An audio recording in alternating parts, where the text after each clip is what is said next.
کی جو خلافت ہے وہ درایت ہے.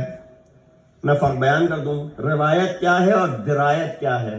روایت سے ہم واقف ہیں کہ وہ چیز جو مروی ہو کسی سے, روایت کے الفاظ ہیں. درایت جس کا علم ہو یقینی. فرق واضح ہوا. درایت اس کو کہتے ہیں جس کا علم ہو یقینی.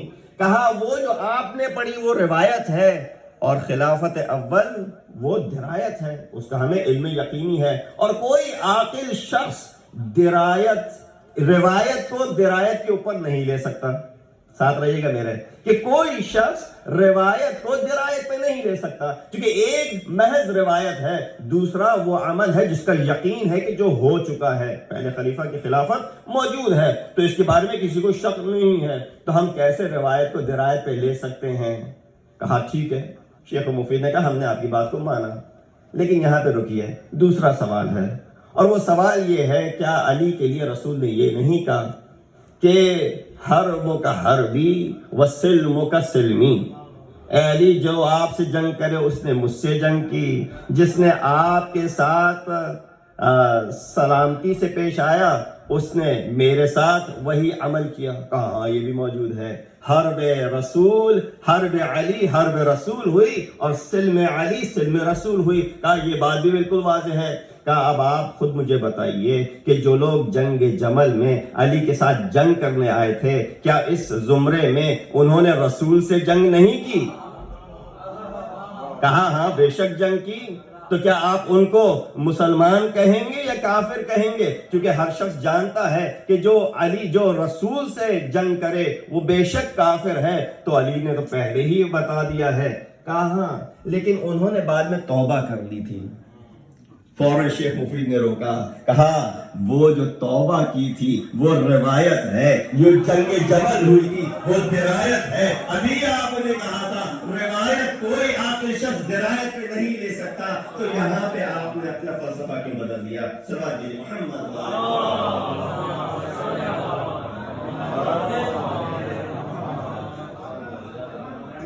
لہذا ادھر آپ نے روایت کو مسترد کر دیا اور ادھر آپ روایت کو فوقیت دے رہے ہیں. یہ عجب مرحلہ ہے. اسی لیے آپ دیکھیے کہ جب یہ آیت نازل ہوئی, اس آیت کے نزول کے ساتھ ساتھ لوگوں کو یہ شبہ ہوا کہ کلمے میں کیا کیا الفاظ موجود ہیں. بلکہ یہ بات کہنے لگے کہ آپ نے کلمے میں اضافہ کر دیا. میں کہوں گا ہم نے کلمے میں اضافہ نہیں کیا, آپ نے کلمہ کم کر دیا. کیونکہ قرآن کی روح سے کلمہ ثابت ہو ہی نہیں سکتا. آپ مجھے قرآن سے کلمہ ثابت کر کے دکھائیے. ہم نے تو کلمے کو ویسے ہی رکھا جیسا ہونا چاہیے, آپ نے کلمے میں کمی کر دی. ورنہ کلمہ قرآن کی روح سے ثابت نہیں ہے. اگر دو آیتیں ہیں کہ جو اس طرف توجہ دلاتی ہیں جس سے کلمہ واضح ہوتا ہے ہمارا, جس میں ہم اللہ کی وحدانیت کا ذکر کرتے ہیں, رسول کی نبوت کا ذکر کرتے ہیں, اور علی کی ولایت کا ذکر کرتے ہیں, تو وہ دو آیتیں ہیں قرآن کی. ان دونوں آیتوں سے صرف یہی تین چیزیں واضح ہوتی ہیں. اور وہ کیا ہے آیتیں؟ ایک یہی آیت سورہ مائدہ کی, اس میں بھی تین تذکرے آئے, انما ولیکم اللہ ورسولہ والذین آمنوا. تین کا تذکرہ ادھر بھی آیا, اللہ کا آیا, نبی کا آیا, اور ولایت علی کا آیا. اور دوسری جگہ جو قرآن میں یہ ذکر موجود ہے, کہا اطیعوا اللہ و اطیعوا الرسول و اولی الامر منکم. اطاعت کرو اللہ کی, اطاعت کرو رسول کی, اور اس کی اطاعت کرو جو تمہارے اوپر اولی الامر بنا کے بھیجا گیا ہے. تو گویا ہم نے کلمے میں کوئی کمی اور کاستی نہیں کی ہے, ہم نے کلمے کو بڑھایا نہیں ہے, آپ نے کلمے کو کم کر دیا ہے. سمجھ محمد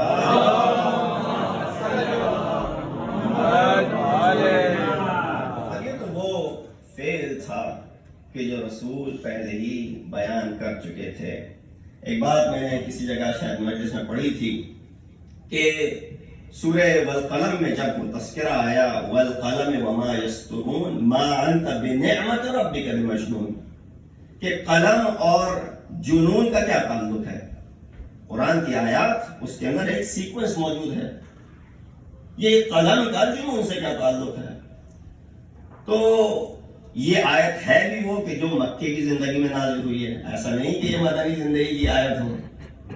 تو بہت سارے اس کے اوپر اقوال پیش کیے گئے، لیکن کوئی قول اس قابل نہ تھا کہ جو قلم کو جنون سے جوڑ سکے. قلم کے بڑے فوائد بیان کیے گئے. قلم جو ہے وہ ماضی کو حال سے ملاتا ہے. اگر یہ قلم نہ ہوتا تو ہمیں آج پتہ نہ چلتا کہ وہ کیا گزری کربلا والوں کے اوپر. یہ قلم نہ ہوتا تو ہمیں فضائل نہ ملتے اہل بیت کے. یہ قلم ہی کی بدولت ہے کہ یہ چیزیں ہم تک اس طرح پہنچیں. لیکن ہاں جس طرح ان کے فضائل پہنچے، کچھ گڑے ہوئے فضائل دوسروں کو بھی مل گئے. لیکن بات یہ ہے کہ کسی نے پوچھا کہ بھائی یہ اس طرح کی روایات آپ کے پاس کیوں ہیں اگر آپ کہتے ہیں کہ یہ روایتیں صحیح نہیں ہیں؟ اس کا جواب میرے نزدیک مرحوم علامہ ذیشان حضرت جوادی نے بڑا خوبصورت طریقے سے دیا، اور جو لوگ انڈیا پاکستان سے آئے ہیں وہ شاید اس سے زیادہ ریلیٹ کر سکیں. کہ آپ امیجن کریں، آپ جو ہے وہ آپ کو ماں باپ نے کسی نے بھیجا کہ جا کے کوئی دال یا چاول لے کے آ جاؤ. آپ گئے 2 کلو چاول یا دال لے کے آ رہے تھے، آتے آتے راستے میں تھیلی پھٹ گئی. تھیلی کا پھٹنا تو ساری کی ساری دال گر گئی. اب آپ سڑک پہ ہیں تو کیا آپ چنیں گے دال بیٹھ کے وہاں پہ، یا آپ ساری کی ساری اٹھا لیں گے؟ سب اٹھا لیں گے، گھر پہ آ کے اس میں سے جو دال ہوگی اس کو چن کے الگ کر لیں گے، جو کچرا ہوگا اس کو آپ الگ رکھ دیں گے. یہی وجہ ہے کہ ہمارے علماء نے یہ ساری کی ساری روایات جس میں کہیں سے بھی ایمان کا کوئی عنصر ہوگا، کوئی لنک ملے گا، اس کو جمع کر لیا تاکہ کوئی بھی خبر ضائع نہ ہونے پائے. ہاں بعد میں آنے والوں کی یہ وظیفہ ہے، ڈیوٹی ہے کہ وہ اس کے اندر سے جو صحیح روایتیں ہیں ان کو رکھ لیں، جو روایتیں اس قابل نہیں ہیں ان کو دور کر دیں. لہذا اس حوالے سے کئی روایات موجود ہیں. تو جب یہ تذکرہ آیا کہ جنون کا قلم سے کیا تعلق ہے تو بڑی اس کے اندر تگدو ہوئی، لیکن صرف ایک تاریخی حوالہ ملتا ہے، اور وہ تاریخی حوالہ اس قلم اور جنون کے اوپر پورا اترتا ہے. اور وہ کیا تھا، میں تھوڑا پیچھے لے کے جاؤں کہ اللہ کی سنت تبدیل نہیں ہوتی، لا تبدیل لسنت اللہ، اور رسول سب سے زیادہ بڑھ کر اللہ کی سنت پہ عمل کرتا ہے. رسول سے بڑھ کے کوئی اور، رسول سے بڑھ کے کون کرے گا اللہ کی سنت پہ عمل؟ وہی تو لے کے آیا ہے اس دین کو ہمارے لیے. اللہ نے جب چاہا کہ ان معصوم فرشتوں کے درمیان ایک کافر کے چہرے کو سب کے سامنے عیاں کرنا، تو اللہ نے ایک عجیب و غریب حکم دیا. ایسا حکم دیا کہ جو اگر آج ہم میں سے کوئی دے دے تو ہم پہ کفر کے فتوے لگ جائیں، ہم پہ بدعتوں کی تہمتیں لگنا شروع ہو جائیں، اور پتہ کیا کیا چیزیں آ جائیں. کیا حکم دیا اللہ نے؟ اللہ جس نے خلق کیا ہے سب کو اپنی عبادت کے لیے، کہہ رہا ہے اس آدم کو سجدہ کرو، اس آدم کو سجدہ کرو. اے اللہ تو نے خلق تو کیا تھا اپنے سجدے کے لیے، آدم کو کیوں سجدہ کروا رہا ہے؟ یہ تو توحید کے خلاف ہے. اور آج کا مسلمان کھڑا ہو جائے گا کہ اللہ نے شرک کر دیا، خود ہی اللہ نے یہ بدعت قائم کر دی. تو یہ تعظیمی سجدہ تھا، یہ تم سمجھ نہ پائے. تعبدی سجدہ صرف اللہ کے لیے ہے، تعظیمی سجدہ دوسرے کے لیے کیا جا سکتا ہے، جیسے کہ حضرت یوسف کے لیے بھی تعظیمی سجدہ موجود ہے. لیکن اللہ نے یہ حکم دیا ہی کیوں؟ کیا ضرورت تھی اس حکم کو دینے کی؟ اگر حضرت آدم کو سجدہ نہ کرتے، ویسے ہی اللہ کہہ دیتا کہ میں نے اس کو اپنا خلیفہ بنا دیا ہے اور میں اس کو جو ہے بھیج رہا ہوں، لوگ اس کو مان لیتے. لیکن اللہ نے یہ عجیب و غریب حکم اس لیے دیا تاکہ ان فرشتوں کے درمیان جو معصوم ہیں اس شکل کو، اس چہرے کو عیاں کر دیا جائے کہ جو معصوم نہیں ہے بلکہ وہ پہلے سے کافر ہے.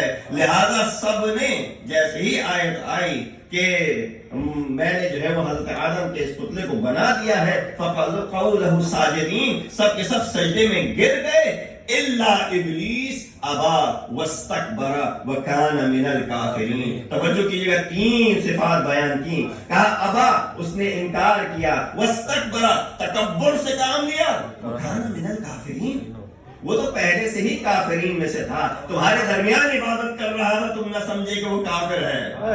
6000 سال تک عبادت کرتا رہا، تم دھوکے میں رہے کہ وہ تمہارے درمیان میں ایک فرشتہ نما ہے اور فرشتے کی طرح عبادت کر رہا ہے، لیکن آیت کے الفاظ یہ بتا رہے ہیں کان من الکافرین، وہ تو ابتدا سے ہی کافر تھا۔ تو اللہ نے جب چاہا کہ فرشتوں کے درمیان ابلیس کے چہرے کو عیاں کر دے تو اللہ نے عجیب و غریب ایک امر دیا کہ آدم کو سجدہ کر لو۔ اے رسول آپ نے کیسے عمل کیا سنت پہ؟ اب قلم اور جنون کے تصور کو سمجھیے، آخری وقت رسول کی زندگی کا، رسول نے بھی عجیب و غریب تقاضا کیا کہ مجھ کو قلم اور کاغذ لا دو، اکتب لکم شیئا لن تضلوا بعدی، میں کچھ لکھ دوں تمہارے لیے، میرے بعد تم گمراہ نہ ہوگے۔ اے حبیب 23 سال اتنی محنت کی ہے، اب کیا لکھ کے دیں گے جو 23 سال میں بیان نہ کیا؟ کبھی آپ نے اس غدیر کے منبر سے بیان کر دیا،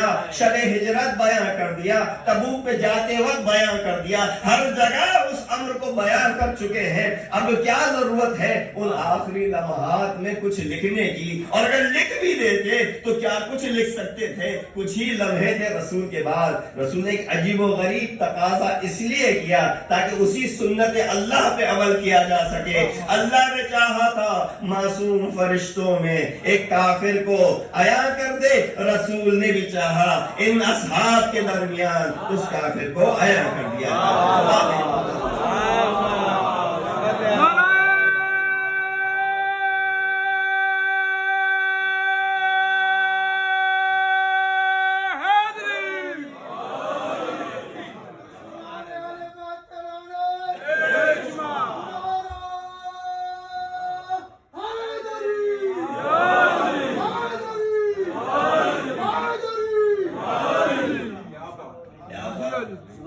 رسول تو پہلے ہی اعلان کر چکے ہیں اس امر کا۔ کیا آپ بھول گئے رسول کی وفات سے 70 دن پہلے کا واقعہ جو 18 ذی الحجہ کو پیش آیا تھا؟ جنگ غفیر کے درمیان رسول نے کس طریقے سے وہ ممبر بنوایا وہاں پہ۔ لوگ کہیں گے رسول ممبر کیوں بنوایا؟ مدینے سے منگوا لیتے۔ کہا اس ممبر سے بہت کہا نہ سنا، اس ممبر سے بہت تبلیغ کی نہ سنی، نیا ممبر چاہیے تاکہ اس امر کو واضح کر دیا جائے۔ اور علی کی ولایت کو جب اعلان کر دیا نا تو لہٰذا اس کے اوپر کافی بحث ہوئی اور لوگوں نے آ کے علی کو مبارکباد بھی پیش کی، بخن بخن بھی کہا، اور یہ سارے واقعات ہوئے۔ لیکن اس کے بعد عجب نہیں ہے کہ یعرفون فی غدیر وینکرون فی سقیفہ، کہ غدیر کے دن تو اعتراف کر لیا مگر سقیفے کے دن سب چیزوں کا انکار کر دیا۔ اور انکار کیسے کیا؟ دوبارہ اسی لفظ ولی کے اوپر آ کے مشکل آ گئی کہ لفظ مولا سے کیا مراد ہے۔ کہا رسول نے یہ بات موجود ہے کہ من کنت مولا کہا تھا، علی مولا کہا تھا، لیکن رسول صرف یہ بتانا چاہ رہے تھے کہ علی بھی میرے دوست ہیں اور میں ان سے محبت کرتا ہوں۔ جس طریقے سے انہوں نے انما ولیکم اللہ ورسولہ والذین آمنوا میں یہ بات کہی کہ وہاں ولی سے مراد دوست ہے، یہاں پہ بھی لفظ مولا سے مراد انہوں نے دوست لے لی۔ میں نے ایک واقعہ بیان کیا تھا، شاید کچھ لوگوں نے چند دن پہلے سنا تھا، چاہتا ہوں اس واقعے کی تکرار کرنا، کہ 2 عالم دین، ایک شیعہ اور ایک سنی، زاہدان میں رہتے تھے جو کہ پریڈومنٹلی سنی پروونس ہے۔ وہاں پہ ان کے گھر میں انہوں نے دعوت دی اس سنی عالم کو کہ آئے اور اس کے ساتھ کھانا کھائیں۔ یہ سنی عالم آتے ہیں، بڑے اچھے طریقے سے ان کے درمیان گفتگو ہوتی ہے، بحث ہوتی ہے، اور اسی امر کے اوپر، غدیر کے امر کے اوپر اور امر ولایت کے اوپر بحث ہوتی ہے۔ لیکن جہاں ہمارے عالم کوئی ان کے سامنے دلیل پیش کرتے تھے، ان کے پاس اس کا جواب ہوتا تھا۔ یہ دلیل پہ دلیل دیتے گئے، وہ جواب پہ جواب دیتے رہے، یہاں تک کہ کوئی چیز ثابت نہ ہو پائی۔ ویسے ہی رہا معاملہ جیسے ابتدا میں تھا، کھانا کھایا، خداحافظ کیا اور چلے گئے۔ چونکہ کافی دور سے آئے تھے، واپسی میں جاتے جاتے ان کو 1-2 گھنٹہ لگنا تھا۔ اس عالم شیعہ نے ان کو فون لگایا اور کہا کہ میں چاہتا ہوں کہ آپ واپس آ جائیے، میرے پاس ایک بہت ہی ضروری بات ہے جو میں آپ کو بتانا چاہتا ہوں۔ کہا ابھی تو میں تمہارے پاس 2-3 گھنٹہ بیٹھ کے گیا ہوں، اس وقت بتا دیتے۔ کہا نہیں، یہ بات اب یاد آئی ہے، تو کہا ابھی فون پہ بتا دو۔ کہا نہیں، فون پہ کہنے کی بات نہیں ہے، ان پرسن ہی ہو تو اچھا ہے۔ کہا میں اتنا قریب پہنچ گیا ہوں گھر سے، 2 گھنٹے کی ڈرائیو کر کے، اب واپس آؤں پھر کسی دن آ جاؤں گا۔ کہا نہیں، دوستی کا حق تو نبھانا پڑے گا، ابھی آنا پڑے گا۔ انہوں نے کہا ٹھیک ہے، تمہاری خاطر یقیناً بہت مہم امر ہے۔ انہوں نے گاڑی موڑی، واپس آئے، پہنچے ان کے گھر پہ، دروازہ کھٹکھٹایا، ان عالم نے دروازہ کھولا، ان کو گلے سے لگایا اور کہا میں کہنا چاہتا تھا، میں آپ سے بہت دلی محبت کرتا ہوں اور آپ کو اپنا دوست سمجھتا ہوں۔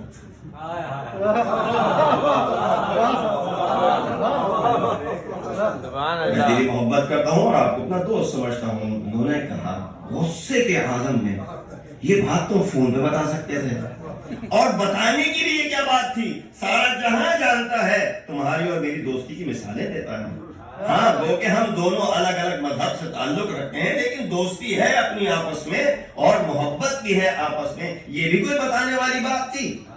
تم نے میرا 2 گھنٹے ضائع کروائے، میں اتنی دور سے واپس چلا کے گاڑی آیا ہوں، کیا تمہارا دماغ خراب ہو گیا ہے؟ کیا تمہاری عقل گھاس چرنے چلی گئی ہے؟ انہوں نے کہا آپ کو میں نے 2 گھنٹے واپس بلایا صرف یہ بیان کرنے کے لیے کہ میں آپ سے دوستی رکھتا ہوں، آپ سے محبت کرتا ہوں، تو آپ کو اتنا گرا گزرا، حالانکہ آپ اپنی گاڑی میں آرام سے گاڑی چلا کے آئے اندھیرے میں رات کے، جس میں کوئی گرمی بھی نہیں تھی، کوئی پریشانی بھی نہیں تھی، آپ آئے اور آپ میری عقل کے اوپر شک و شبہ کرنے لگے۔ بتائیے غدیر کے میدان میں 3 دن تک اس ریگستان میں تپتی ہوئی دھوپ کے نیچے رسول نے وہ لوگ جو مدینے بڑھ گئے تھے ان کو واپس بلا لیا، جو ابھی مکے سے نہیں پہنچے تو ان کا انتظار کیا، 3 دن تک تپتی ہوئی دھوپ میں رہ کر جو اعلان کیا رسول نے، وہ کہا کہ علی میرا دوست ہے اور میں اس سے بہت محبت کرتا ہوں۔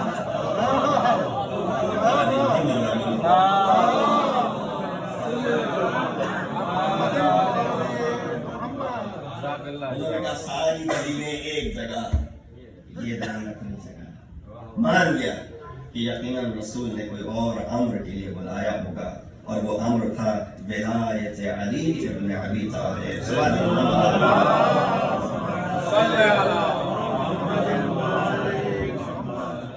لہذا اس کے اوپر بارہا آپ لوگ مطالب سن چکے ہیں، اور یقیناً یہ مطالب ہمارے اور آپ کے درمیان ایسے مسلم ہیں کہ ان کو میں سمجھتا ہوں کہ بچے کو یہ بات معلوم ہوگی اور معلوم ہونا چاہیے، لیکن تکرار ضروری ہے، اس لیے کہ تجدید ایمان کی لازمی ہے۔ بعض اوقات ایسے حربے شیطان کے ہوتے ہیں کہ جس سے انسان غلط سے نکل جاتا ہے، خاص کر اس سوشل میڈیا ورلڈ میں جس میں ہم رہ رہے ہیں، بھائی کہاں سے لوگ نکل آتے ہیں اور کس طرح کے اعتراضات شیعت کے اوپر لگنے لگتے ہیں۔ لہٰذا ان کے جواب کے لیے ان چیزوں کو تکرار کرنا ضروری ہے، بیان کرنا ضروری ہے، تاکہ اپنے تو ثابت قدم رہیں، ان کو بھی یہ پروفز اور دلائل، مدلل دلائل ملتے رہیں۔ لہذا جس طریقے سے علی کی ولایت ہے، اسی طریقے سے حسین کی ولایت ہے۔ حسین وہ جس کے لیے ہم اور آپ ہر سال یہ اہتمام کرتے ہیں۔ یقیناً حسین نے ہمیں وہ غم دیا، حسین نے ہمیں وہ زندگی دی، حسین نے ہم کو نہیں زندگی دی بلکہ اس دین کو زندگی دی۔ حیات بخش اسلام اگر کسی کو کہا جائے تو وہ حسین کی ذات ہے۔ یہی اسی لیے کہا کہ دین جو ہے وہ محمدی الحدوث اور حسینی البقا ہے، کہ اگر کوئی لایا ہے دین کو تو وہ رسول تھے، اگر بچایا ہے دین کو تو وہ علی، وہ حسین ہیں۔ لہذا آپ دیکھیے کہ امام حسین کس گھرانے میں پیدا ہو رہے ہیں۔ امام حسین کا گھرانہ کون سا گھرانہ ہے؟ کوئی گمنام گھرانہ ہے؟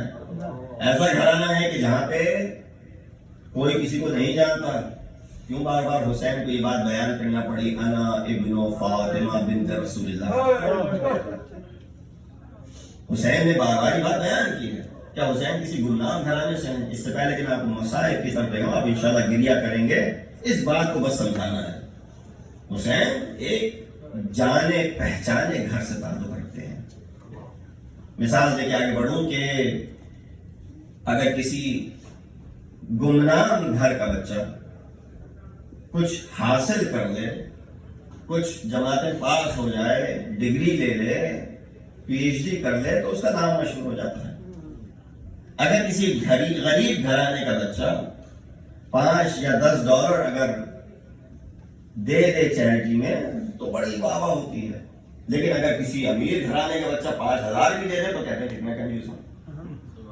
ایک نیچرل سی بات ہے، کیونکہ ان کو زیادہ دینا چاہیے، کیونکہ ان کے اندر زیادہ سخت ہے۔ لیکن ایک غریب گھرانے کا بچہ اگر 5 بھی دے دیتا ہے تو وہ بڑی اس کی جو ہے وہ حوصلہ افزائی کرتے ہیں کہ ماشاءاللہ نہ ہوتے ہوئے بھی انہوں نے یہ کیا۔ تو حسین کس گھر سے تعلق رکھتے ہیں؟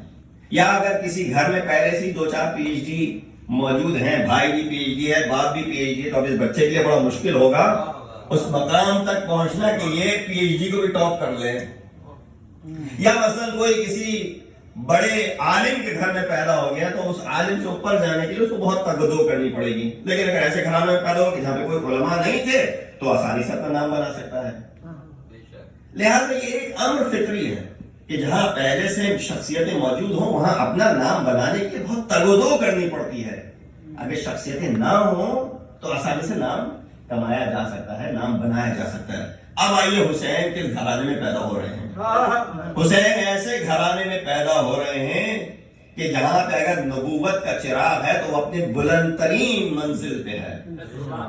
یعنی اگر نبوت میں 1,24,000 نبی ہیں تو یہ 1,24,000 نبی ہے کہ جس سے بلند تر کوئی اور نبی نہیں۔ یعنی اگر اس کا نور 1,24,000 کے اوپر حاوی ہے، بھاری ہے، تو اس سے بڑھ کے کوئی اور نور خلق نہیں کیا خدا نے، ہے کہ نہیں ایسا؟ رسول کی عبادت کے بارے میں قرآن کیا کہتا ہے؟ یا ایھا المزمل قم اللیل الا قلیلا، اے چادر میں لپٹے ہوئے رات میں کھڑے ہو نماز کے لیے مگر کم۔ اے رسول ہم نہیں چاہتے کہ آپ اتنی عبادت کریں، کیوں تم نہیں چاہتے کہ میں بھی اللہ کا عبادت گزار بندہ بنوں؟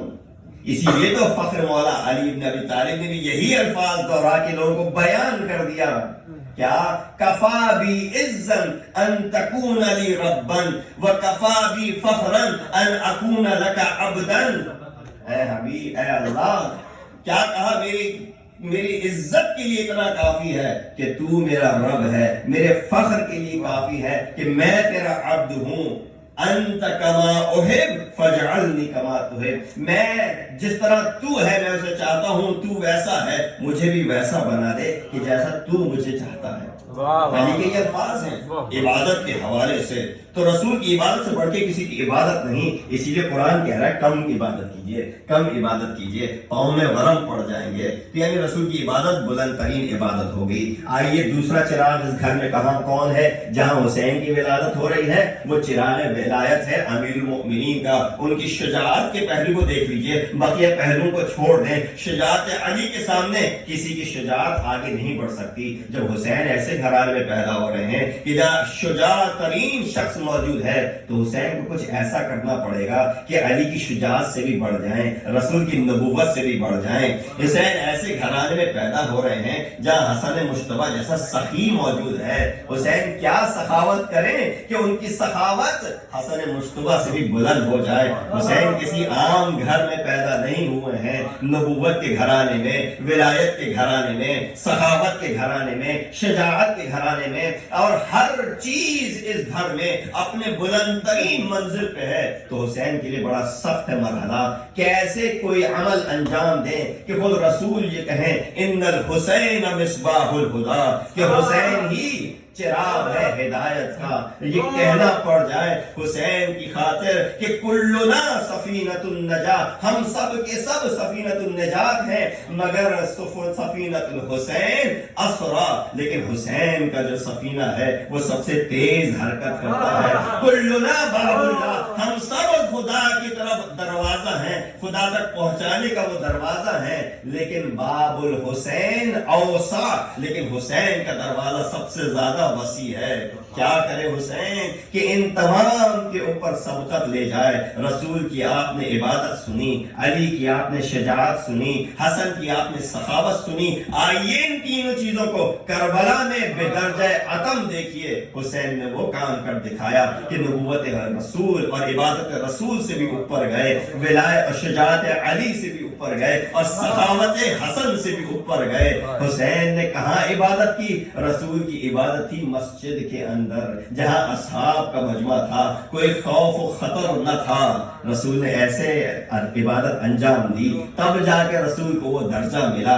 حسین کی عبادت دیکھنی ہے، کربلا کے میدان میں آ کے دیکھو. حسین گھیرا ہوا ہے، تیروں کی بارشیں ہو رہی ہیں، اور نماز عشق حسین انجام دے رہا ہے. یقیناً رسول کی عبادت اپنی جگہ، حسین کی عبادت بلند تر ہو گئی. حضور رسول علی نے شجاعت کے جوہر دکھائے. جب علی میدان جنگ میں جاتے تھے تو دائیں جانب جبرائیل ہوتے تھے، بائیں جانب میکائیل ہوتے تھے، پشت پہ رسول کی دعائیں ہوتی تھیں. اس طریقے سے ذوالفقار کو لے کے علی جاتے تھے. لیکن آئیے حسین کی شجاعت دیکھیں. حسین کی شجاعت یہ ہے کہ بیٹے کا لاشا پڑا ہوا ہے، شش ماہے کا لاشا پڑا ہوا ہے، ادھر سے لے کے ادھر تک لاشیں ہیں گھر والوں کی، لیکن حسین اس کے باوجود پرچم حق کو بلند کیے ہوئے ہیں. تو کیوں نہ ہو حسین کی شجاعت بلند، آپ کی آوازیں بلند ہوئیں، صدائیں بلند ہوئیں. اور حسن کی سخاوت بھی سنتے جائیے. حسن نے سخاوت دکھائی، وہ سخاوت کہ کئی بار اپنے گھر بار کو لٹا دیا. لوگ کہتے تھے کچھ اپنے لیے رکھ لیتے، کہا اللہ دیتا ہے تو میں اس کی راہ میں دے دیتا ہوں، اللہ دینا چھوڑ دے تو میں بھی چھوڑ دوں گا، لیکن میں کیوں پہل کروں. اس لیے حسن کی سخاوت معروف ہے. حسن نے مال و زر کے ذریعے سخاوت کی. آئیے حسین کی سخاوت دیکھیں کربلا میں. مال و زر تو اپنی جگہ موجود ہیں، لیکن حسین کی سخاوت اپنی گردن کٹا کے حسین نے دی ہے. اجرکم اللہ. آپ کی صدائیں بلند ہوئی، خدا کسی غم میں نہ رلائے سوائے غم آل محمد کے، کہ امام حسین کا وہ عظیم مارکہ، ذبح عظیم کہا گیا حضرت اسماعیل کے اس عمل کو جہاں شہادت طے نہ ہو پائی، جہاں سر نہ کٹا، لیکن سر کے پاس گردن پہ اگر چھری آئی تھی تو ماں دیکھ کے بے ہوش ہو گئی کہ فرزند اسماعیل کی گردن پہ چھری تھی. باپ جب چھری چلا رہا تھا تو بیٹے نے کہا کہ اپنی آنکھوں کو چھپا لیجئے، یہ منظر بڑا سخت ہوگا آپ پہ، اپنے احرام کو الٹ لیجئے، خون کی چھینٹیں آ سکتی ہیں. یہ مقام تھا ابراہیم اور اسماعیل کا. لیکن حسین کا مقام کیا ہے؟ حسین کا مقام یہ ہے کہ اپنے فرزند کے لاشے کو اٹھاتے ہیں. بیٹے کو دیکھا کہ ایک ہاتھ بیٹے نے سینے پہ رکھ رکھا ہے، کہا بیٹا یہ سینے پہ ہاتھ کیوں ہے؟ بس بابا مشکل ہے، یہاں پہ درد ہوتا ہے. حسین نے کیا دیکھا؟ برچھی کا پھل علی اکبر کے سینے میں پیوست ہے. حسین نے نکالنا چاہا، علی اکبر کو تکلیف ہوئی، علی اکبر کو تکلیف ہوئی. حسین نے علی اکبر کو زانو پہ رکھا اور نجف کا رخ کیا. بابا در خیبر اکھاڑنا آسان تھا، بیٹے جوان بیٹے کے سینے سے پہل نکالنا، پھل نکالنا مشکل ہے. اجرکم اللہ. یہ وہ ایام ہے، اسیری کے ایام، شہداء نے اپنی شہادت دے دی. اب یہ قافلہ بڑھ چکا ہے، کوفے پہنچتے ہیں، کوفے سے شام جاتے ہیں. شام جاتے جاتے ایک بچی تھی کہ جو حسین کی یادگار تھی. حسین نے سفارش کی تھی جب حسین چلے تھے مقتل کی جانب اپنے گھوڑے پہ سوار، تو کیا دیکھا؟ گھوڑا آگے نہیں بڑھا. کہا یہ آخری مرتبہ تہمت دوں گا، آگے بڑھ جا، لیکن نہ بڑھا. نبی زمان نے اپنے سر کو نیچے کیا. حسین نے کیا دیکھا؟ ننھی سی بچی پاؤں سموں کے ساتھ چپکی ہوئی ہے. حسین اتر کے آتے ہیں، بچی کو سینے سے لگایا، کہا بیٹا آپ سے ودا کیا، اب آپ پھر سے آ گئی. کہا بابا ایک آخری خواہش ہے، آپ کے سینے پہ سونا ہے. حسین نے بچی کی خواہش پوری کی. دونوں باپ بیٹی سو گئے. زینب نے آ کے جگایا.